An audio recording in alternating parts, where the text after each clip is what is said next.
Hello, my name's Jupiter Hadley, and recently I got invited to the Bristol Games Hub for their press day. Their press day was a day that all of the developers in the hub could show off their game to various members of the press. The Bristol Games Hub press day was hosted by Auroch. I ended up chatting to loads of developers about their games, and I tried to include some of the audio of me chatting to them in this video, so I hope you enjoy that. And as always, if you want to check out any of these games further, there's information in the description for them.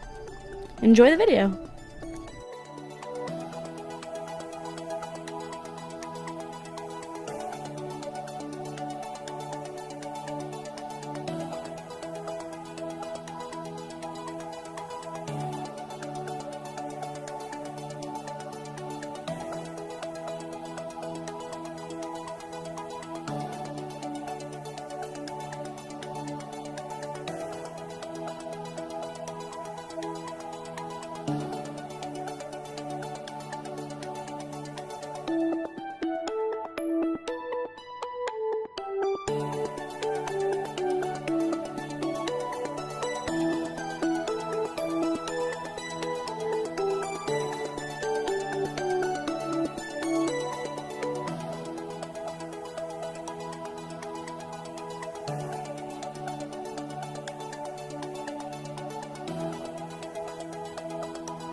So the idea behind this is that it's a detective management game, stroke immersive sim, but everything is procedurally generated. So the game will simulate an entire population of citizens, each with their own jobs and interests and favourite places to go and cafes to hang out at. But within all these people will be a serial killer, and I'll go around killing them. And it's your job to track that person down. Okay, so can I track them down currently? Not really. Okay, they do exist, but I haven't got like all the kind of tools you need to actually find them yet. So I can just sort of explore around? Yeah. Good people? Yeah, that's right. Eventually you'll be able to kind of interact with them properly and talk to them. So kind of every kind of thing, if you like, has its own like little file, and you can actually pin it. If you go there, that brings up your little corkboard thing. It's a classic detective thing. That's very cool. Pin things to that. So that's the kind of basic interaction idea, is that everything will have this kind of little window, almost like a kind of Windows interface window, and you'll be able to like investigate it through there. This is so nice.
I mean, maybe the aliens will feel sympathetic. I think you were here for the story.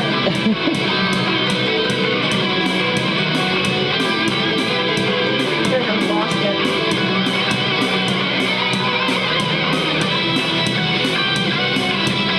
It's definitely way harder not being able to see anything.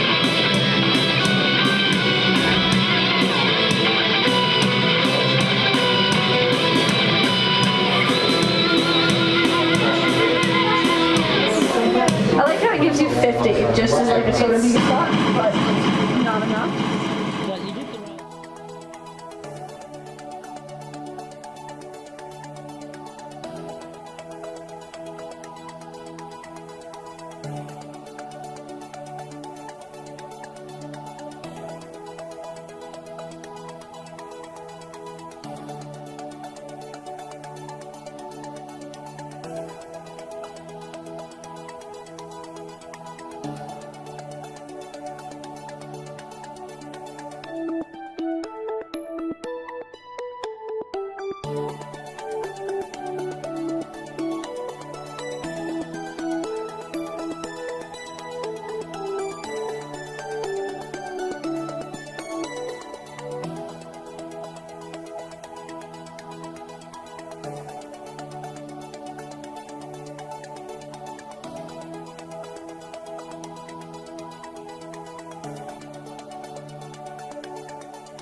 I feel like we need to get that bone. Yeah, I feel like they're collecting. Ooh, but I also feel like I don't have the skill.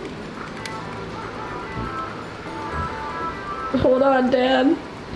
I'm working towards the next one.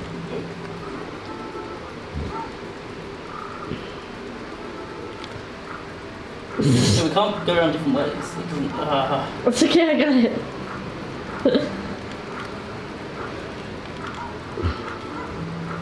Dan. Okay.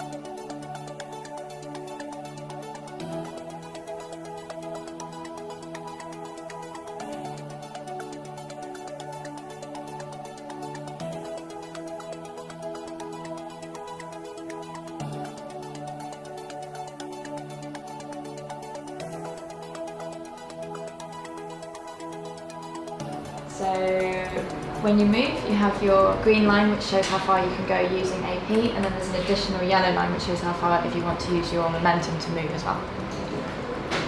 Right click to. Yeah. This is your light cone, so this will clear the shroud in that area, and you also need to use it to, at the moment, you can see what that is, but we're working on a particle effect that means that you won't be able to see that what that is, you'll just have the question marks. So it kind of feeds into this whole horror thing. If you know something is there, but you don't know what it is. You don't know what it is. Could be a grunt, could be a shoggoth. When they're in the shroud, they're protected, so they have a buff. When you fire your light cone or direct your light cone towards an enemy and it lights them up, they get you get a buff and it's easier to hit them. Good. So tactically, you want to try and keep as much of the area lit as possible using all your units.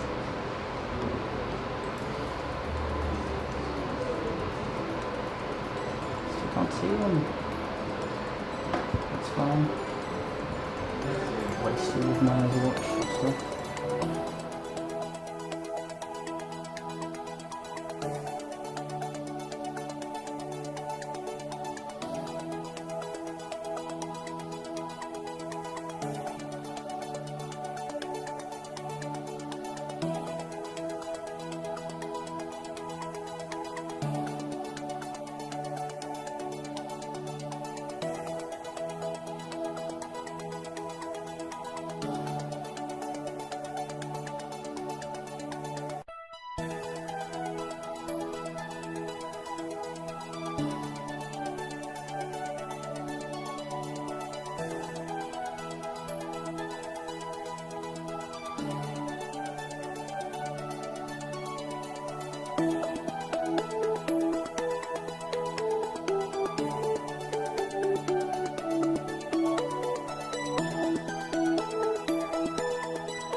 You play sanctioned operatives, which are these, and these are basically paid police. They're hired police because basically the fictional universe is there's a turning point where basically rock and roll never happens in America. It happens in Russia. All of these rock stars that came up, Elvis Presley and people beyond that, they had to go and find different things to do, and they also didn't inspire the country to have the peace and love movement. So it all happens in Russia instead. And capitalism runs rampant, environment goes to hell, all that stuff. Society degrades. It's great. So then we decided we'd make a video game based on it. So you don't directly drive the game. So this is my vehicle, and I choose a lane that I want to go into. And I'm going to go into this lane. Same on the other side, so I can just choose where I'm going. If I want to have a little bit more finesse, then I can choose where I want to actually go. So I'll select over there, execute the orders, it will now begin doing that, come out and it will attempt to follow my line, and then we'll get back into this lane that I actually pointed it towards. Still working on that a little bit, but as you can see it was successful. And then you get ambushed, because as I said, like, the maps themselves, you get dumped into a map on a level and you figure out where you're at. We've got 6 massive levels, they are honestly huge. And they're all themed differently. They're all set in the Big Empty, which is in the USA, which is just basically climate change eroded desert and stuff like that. But there's mountains and poisonous, noxious areas, industrial areas. So rather than just like a normal battle, you might knock all the shields off of this side, and at that point you want to make sure that this car is always to your left, so that you can constantly be battering it. So there's a lot of strategic combat in here, but you can take your time with it. But it's also got that kind of slightly stream-worthy slow motion explosion. Who doesn't love slow motion explosions? I've loved them since Burnout 3. They're amazing, right? No, Burnout 3. Oh. It's the Burnout that they should have done the HD remaster of. You're gonna get hit. Yeah, it's fine. This is my plan. I've literally swapped it. So if you come out of